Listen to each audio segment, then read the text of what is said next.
Hi guys, बोटबज YouTube channel पर आपका बहुत बहुत स्वागत है। आज की इस वीडियो में हम डिस्कस करेंगे जस्ट डायल डाटा स्क्रैप पर क्रोम एक्सटेंशन टूल के बैकएंड सोर्स कोड के बारे में, जहां से आप इस एक्सटेंशन के एक्टिवेशन के लिए लाइसेंस की जनरेट कर सकते हैं, साथ ही एडमिन अकाउंट या फिर रिसेलर अकाउंट भी क्रिएट कर सकते हैं। देखिए, इस just dial data scraper tool के बैकएंड सोर्स में आपको ये तीन फाइल मिलती हैं। जब आप इसको बाय करते हैं तो ये तीन फाइल्स आपको मिलती है। पहली फाइल होती है एक डाटाबेस की, दूसरी होती है बैकएंड के सोर्स कोड की, जिसमें सभी फाइलें होती हैं बैकएंड की, और रीड मोर में आपको सुपर एडमिन के लॉगिन क्रेडेंशियल्स मिलते हैं।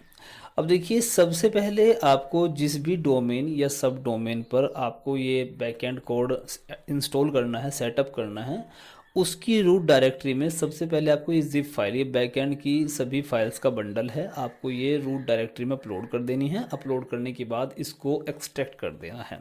उसके बाद एक डाटाबेस क्रिएट करनी है। डाटाबेस क्रिएट करने के बाद आपको ये जो आप देख रहे हैं सबसे पहली फाइल फ्रेश डाटाबेस, तो ये फाइल आपको वहाँ पर इंपोर्ट कर देनी है। इस फाइल में ओनली टेबल्स क्रिएट करने की कमांड है, और साथ ही सुपर एडमिन की जो लॉगिन क्रेडेंशियल्स हैं वो इसमें हैं।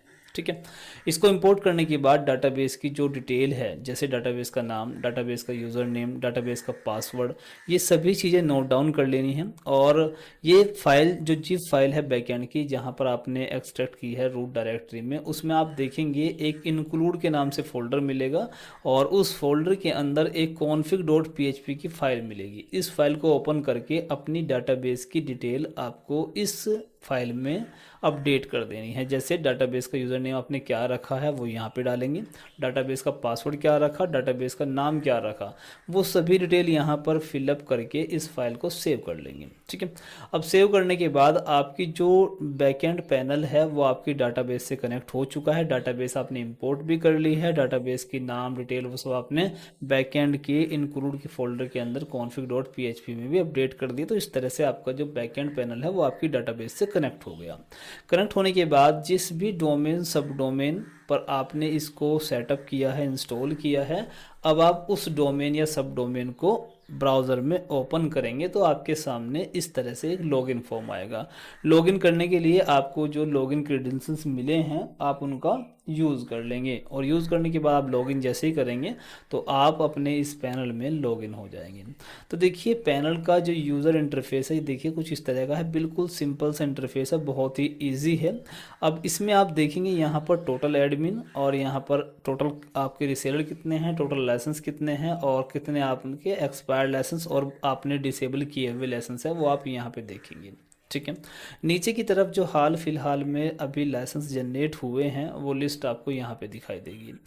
लेफ्ट साइड में सेकंड नंबर पर है मैनेज एडमिन। ये पैनल आपके डोमेन पर, आपके सर्वर पर होस्ट है, तो आप यहाँ पर एडमिन भी क्रिएट कर सकते हैं, रिसेलर भी क्रिएट कर सकते हैं, और लाइसेंस भी क्रिएट कर सकते हैं।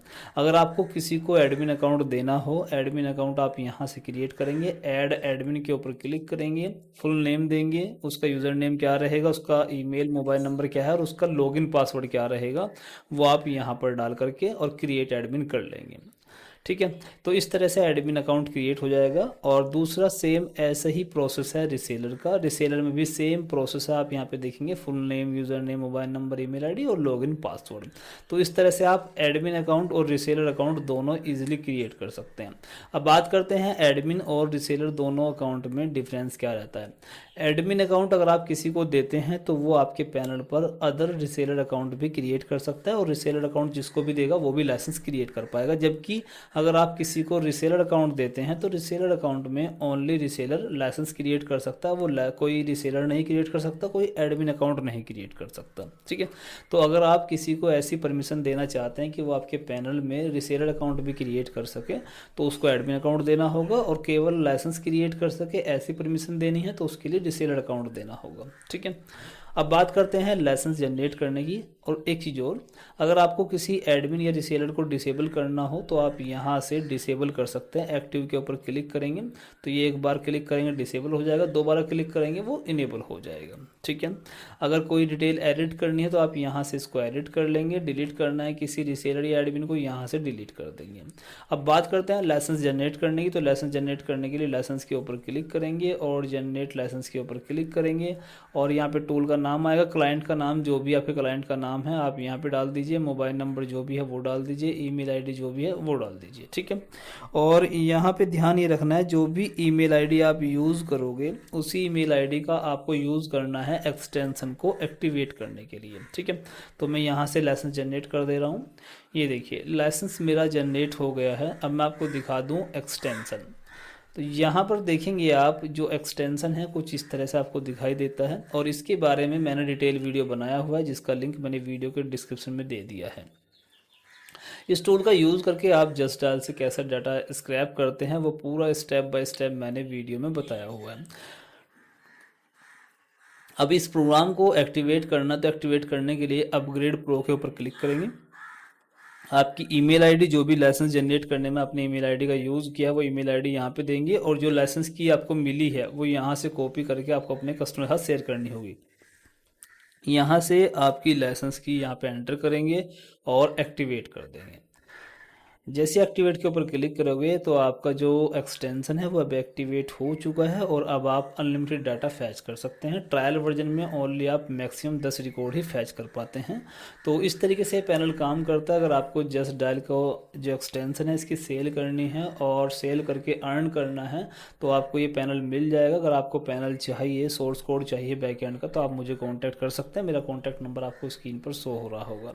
वीडियो के डिस्क्रिप्शन में मैंने अपनी व्हाट्सएप कम्युनिटी का लिंक दिया हुआ है। अगर आप अपडेट रहना चाहते हैं तो हमारी व्हाट्सएप कम्युनिटी को जरूर ज्वाइन करिएगा। हम अपनी व्हाट्सएप कम्युनिटी में सभी सॉफ्टवेयर्स की अपडेट की जानकारी और साथ ही नए सॉफ्टवेयर्स की जानकारी शेयर करते रहते हैं।